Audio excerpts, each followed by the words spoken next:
Who's your favourite British Muay Thai fighter right now to watch?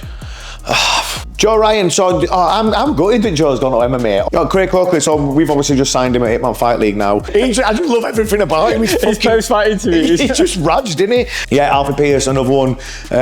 We may see it, but it's a shame that we haven't seen Nico Jonathan Haggerty. This guy's tailor-made for 4 ounce club Muay Thai. He's one of the most explosive, most powerful guys you are ever going to come across. He's tailor-made for it. But we had a massive win over here with Ant Dairy in Liverpool. First round KO against a top elite level Thai. So that were a massive win for Ant and for UK Muay Thai in general, getting because you know what, I've seen a lot of fights recently with good titles as well, and they haven't been up to standard. This was one of our top boys in the UK against one of the top boys in Thailand. It was worthy of a WBC title. It was nice to see top Thais coming back over here as well and getting the chance to perform in front of the UK crowd and stuff, and it was a massive win for our guy. That's exciting as well because they were a first round knockout, beautiful elbow, straight on. I think he's cut him as well as he did it. That was massive. It's also this weight division in the UK. You've got guys like Ant Dairy, you've got Alfie Pierce knocking around that weight, you've got Natty Dodds knocking around that weight, Finlay Smith just going to be coming up into that weight, and you've got Alfie Ponting around that weight. You've got Craig Coakley who's signed to Hitman now, so he's going to be coming across from Ireland all the time around that weight. There's a lot of good level fighters in the UK at that weight, so there's some really good fights. Obviously Ant will be going off to fight on RWS and stuff now, but if he does ever need matches in the UK, there's some boys who are going to give him some real tests. I know he lost to Alfie before, so that might be one that he's going to have on his radar, trying to get a rematch there for that one as well. So yeah, that 61.5 to 63.5 in the UK now is really hotting up. And let's talk about one championship then. George Jarvis, we'll start with him. We knew, let's face it, we love George Jarvis, we respect what he does. We knew he was up against it on Friday. 100%, mate. I've said before, and I've said many times, Region Ursul's one of my favourite fighters under kickboxing rules. And now, under 4 ounce Muay Thai, he's perfectly made for 4 ounce. This version of Muay Thai that One Championship have, with the 4 ounce, scoring it on damage, he's like somewhat out of Universal Soldier. He's perfectly made for that. He's been moulded for this sport specifically. And I don't see. We said before the fight, I got asked in a few interviews by One Championship before the fight, how do you see it going? And I was saying, I hope George does well, but I don't think I can see anyone beating him at any time soon at that weight. When you're fighting someone like Ursul, who is willing to take a kick to land a punch, which is what these kickboxing guys do, and when you can punch walls down like Ursul can, you need to not just be lifting up flicky kicks, because he'll happily take them to fire, and he's that accurate and that fast with his counter shots. And he hits hard, that's all that happened. He lifted that kick up, one mistake, he fired the right hand down the pipe, and that was the writing on the wall from there. If you're going to kick someone like Ursul, you need to really kick him hard so it moves him a little bit and he can't fire straight back. That's where Sintamot had a lot of success against him. He was landing big, massive kicks. He was kicking his legs hard. But even then, Ursul still found a way. He lost all those rounds in that fight. He was 3.5 rounds down. But then midway through round 4, he just found that one shot that he needed and ripped his liver out with that body shot. And that's all he needed.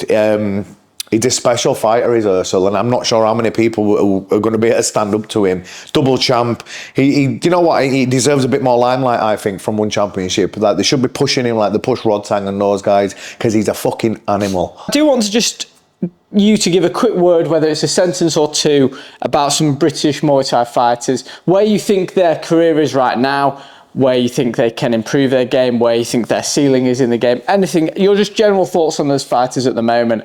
I'm going to start with a good friend of yours, Joe Ryan. Joe Ryan, so I'm gutted that Joe's gone to MMA. Obviously, he's doing what he wants to do with his career. This was obviously his path. I used to love watching his Muay Thai fights, and I thought he had a lot more big fights out there on him. So when it came as a shock to me that, but if he can, I don't see how anyone will be able to stand up with him in MMA. So obviously, as long as he gets his ground game and his takedown defense on point, he'll be a big problem in MMA. But like I said, I was gutted when you know what I'm like, I'm a Muay Thai Nazi. All I wanted to see is Muay Thai. So I was gutted when he announced he was going across to MMA, because I selfishly wanted to see him in some more exciting Muay Thai fights, because he was never in a boring fight. And yeah, I thought there was still quite a few big fights out there that he could have, but obviously this is his journey, it's where he sees himself going, and I wish him well, and I hope we do see him with some MMA titles round his way soon, and I'm sure we will. Craig Coakley. Oh, Craig Coakley. So we've obviously just signed him at Hitman Fight League now. Coakley came back against Moradok Pech on the Top King show, and he only took it like on a week or 2 weeks notice or something, and he just jumped straight back in at the highest level, and he gave the Thai a serious amount of problems as well. And it shows that he was training for a boxing fight. He wasn't even training Muay Thai. He just jumped in. He was on a GBM show. Yeah, so there you go. He was training for that, and he just jumped in, and he showed that he can still live at that level. So we're full camp, and once we at Hitman Fight League, we're going to get him active. Trust me, we are going to have him fighting 3-4 times a year in the UK. We'll have him fighting abroad on other shows and stuff like that. We want to get him active, and he will be a big problem. There's some good fights out there for him from 63.5. We just mentioned Ant Dairy. That's a fight, 100%. That's a ridiculous fight. Yeah, exactly. That'll be a great fight, I think. So yeah, we're going to definitely get him active. We're going to get him back on the world scene, and yeah, he's got all the tools to really propel, I think. Alfie Pierce. Yeah, Alfie Pierce, another one. Spent a lot of time in Thailand, fought a lot of good Thais, got a lot of experience out there. He's going to be on our London card in October. Again, he's around that weight, 61 to 63.5. There's big fights out there for him. We're hoping to announce quite a big fight for Alfie in the next day or two. So yeah, keep your eye on that. And just on Alfie Pierce then, he's another fighter who appears to have been sort of ticking along, steadily improving, then really bursting onto that global scene with RWS. What does it take to make that step up? Do you know what? You need, obviously you need the discipline, you need a little bit of talent, you need a great team around you, you need a bit of luck as well. Yeah. You need that little bit of luck. Because there'll be fighters in Thailand who'll be doing all the same things, and they might not get put on RWS. They might not get that little bit of luck where they just can get that one good fight on one big show, and everyone's like, oh, hang on, who's this? Then everyone's interested in you then. So that's what you need. You need all the tools as well. Like obviously you need the discipline, you need the work rate, you need to be willing to just get in that gym and be the first one through the door and the last to leave. You need that little bit of talent as well. You need good team around you, and you need good coaches, but that little bit of luck as well really helps. Jonathan Haggerty. Well, I'm guessing there's a few options for him now. He's got the kickboxing belt. I'm guessing we're going to see him defend against Yuki Koza if Koza beats Superlek. But I've seen him put the 4-ounce gloves back on. There's only one fight, and that's him and Nabil, isn't it? So I think that's what everyone's going to be looking forward to. I'm not sure when that's going to happen, because I'm hearing rumours about Nabil fighting someone else first and stuff like that, so I'm not too sure what's going on. But yeah, that's the only fight in that Muay Thai division at the minute. Superlek's off fighting kickboxing again. I'm not sure who else it ended. Nongo's gone down. Nico's gone up. There's no one else. It's a shame that we not going to see. Well, we may see it, but it's a shame that we haven't seen Nico, Jonathan Haggerty. Big time domestic fight. Yeah, it could have been great if they'd have just struck while the iron were hot. It would have sold out any arena in England. But like you say, it's neither here or there now. Nico's gone up. Jonathan's got his titles and other things going on at this weight. So yeah, you might have Jonathan keeps growing and you might see it, but Nico's like twice the size of him now, and he's humongous, isn't he? So I'm not sure if we will see it. And with Jonathan Haggerty, one thing that I want to discuss with you is his change of style. How much do you think it's benefited him? Do you think there was maybe a bit of a risk of him falling in love with his power, that kind of thing? Because since the Nongo fight, we have seen a different style of fighter, someone who lunges in more, a lot more aggressive, heavy-handed, plants his feet more, rather than that light, teeping, moving a lot. Tell me about the pros and cons of his change of style. Well, the pros, it's fucking exciting for us, isn't it? You know what I mean? Because that Lobo fight were insane, wasn't it? And he just stood there. There were hardly any kicks, hardly any teeps. He just went to war. And I remember thinking, wow, this fight's fucking insane. So for the viewers, it's a lot more fan-friendly. Cons, obviously, when you're just stepping in to throw punches, you're going to leave yourself open for stuff. He got dropped in the Lobo fight. He got dropped in the Superlek fight. And obviously, he couldn't get up on that one and lost his title. When we saw him fight kickboxing against Wei Ru, he were a bit more back to that old style a little bit. And I like watching Haggerty fight like that. In and out, picking his shots, not getting involved in too much wars. I think that suits him best. If he fights Nabil, that's how he'll have to fight. You can't just walk straight forward at Nabil and try and swing him, because if you do manage to get past Nabil's reach, you're going to go straight into a knee. So Haggerty's style will have to go back to his old style stuff. He'll have to be on his toes. He'll have to be in and out. He'll have to try and force Nabil to make some mistakes somewhere so he can counter and stuff. So it'll be very interesting to see how he approaches that fight if it does happen. I'm guessing it will. And 4 ounce Muay Thai, I know historically Muay Thai was done with no gloves and gloves, but if you're going back centuries, but 4 ounce gloves in its current format is very new. Do you think that the sport is in a period of evolution? Because we've seen it before, big fighters just blitzing through other guys, taking a lot of damage on the way through. Do you think it's almost time that there is a bit of an evolution where people still try and do damage, but are maybe a bit smarter about the way they go about it? Yeah, I think because everyone's just been going wild and swinging their arms all over the place. Chatry, the CEO, one, he put something out the other week saying, I've not been giving bonuses because I'm sick of people just swinging all over looking for these knockouts. And he was saying he wants it more traditional stuff. He said he wants to see knockouts from head kicks, elbows, flying knees, he wants to see more tools being used, basically, instead of people just going out there and swinging all over, which is a fair point.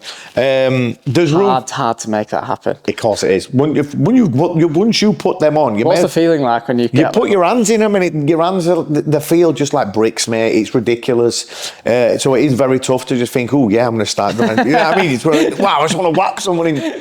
That's how you feel. You think, wow, I can't wait to whack someone. And then you get hit and you thought, oh, I forgot about that. What it's going to be like when I get hit. But yeah, there's room for both at the minute. There's RWS still keeping the stadium rules alive. There's some good promotions through the week. Yokawa won, joined up with Sotamai midweek. There's some good fights on there now.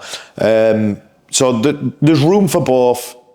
But yeah, this style, if this is what you want, if you want to chase the global superstardom, if you want to chase the big money, you're going to have to get ready to do some damage in the 4 ounce.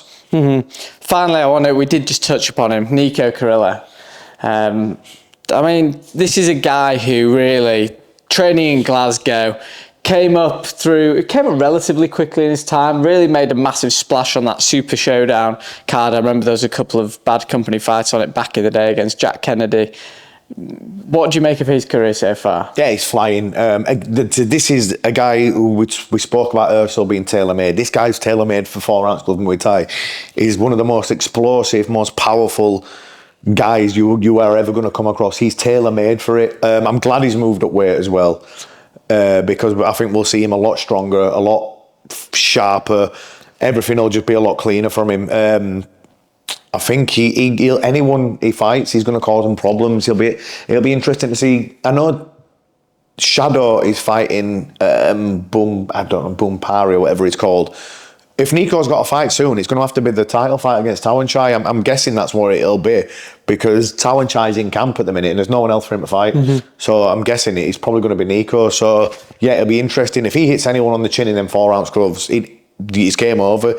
He does know how to fight Muay Thai style as well, so he's got a good mix, he's got good elbows, he's got powerful kicks, so that'll be a great fight, I think. What about the way in which he reacted to that defeat by Nabil? I've never seen anyone actually taking it in their stride, being as humble as he was with it. You've got to be. There's always someone ready to humble you in this sport. It's going to happen. It's part and parcel of... There's too many ways to lose in Muay Thai, too many. You can't go through your career without getting brought down a peg or two like that. And it just showed the man he is, because what did he do? Went straight back in the gym, moved up weight, worked harder, and then he reaped the rewards for it, because he didn't feel sorry for himself. He just said, well done, you were the better man on the night. He got back in the gym, worked his ass off, got himself back in incredible shape, moved up weight and blitzed City Chai. So it just shows you what type of guy he is. I do want you to end with, and you're not allowed to pick a Bad Company fighter, who's your favourite British Muay Thai fighter right now to watch? Well, I would have said Fergus, but I'm not allowed, because I just love everything about him. His post-fight interviews. He's just raged, didn't he? Do you know what? My favourite, we've got a few now. There's so many exciting ones. Can I have more than one? I'm just going to reel them off. Obviously there's Nico, then there's Jonathan. These are two of the elite guys. Then we've got Freddie Haggerty coming up, exciting style. Then we've got Ant Dairy doing that stuff. We've got... I'm saying Fergus and Finlay as well. They're coming through the ranks. 2 young guys there, 2 brothers. Then we've got guys like Alfie Pierce and stuff like that who are absolutely flying. Natty Dodds, I love watching Natty Dodds. Every time he gets in that ring, it's completely batshit, insane, crazy. And the thing is with Natty, he's got great technique. Yeah, He could definitely. win. He could win on points if he wanted to, but he makes every fight a war. He's got such a fan-friendly style. George Muzakitis. Yeah, George is in there. Just what a win he had against Damien Alamos. I love Niall McGreevy as well. We Yeah. should have given him a little mention here, just a little shout out for him because he's WBC world champion. Just made his RWS debut, blitzed the tie. This guy's a problem at 66 to 68 kilos. So yeah, look out for him as well.